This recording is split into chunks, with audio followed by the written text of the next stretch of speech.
Saudara, tim SAR gabungan telah menemukan 4 dari 10 warga yang hilang akibat longsor di Desa Semangat Gunung, Karo, Sumatera Utara.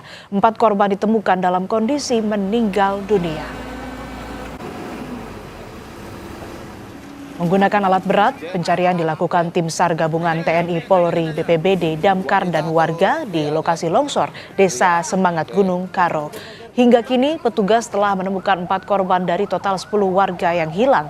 Keempat korban yang terdiri dari 3 laki-laki dan 1 perempuan ditemukan dalam kondisi meninggal dunia. Seluruh korban langsung dibawa ke rumah sakit Kabanjahe untuk diidentifikasi.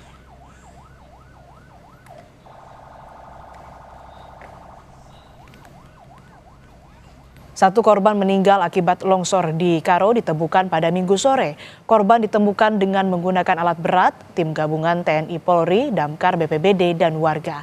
Korban berjenis kelamin perempuan ini ditemukan dalam kondisi meninggal dunia dan langsung dievakuasi petugas dari tumpukan material longsor.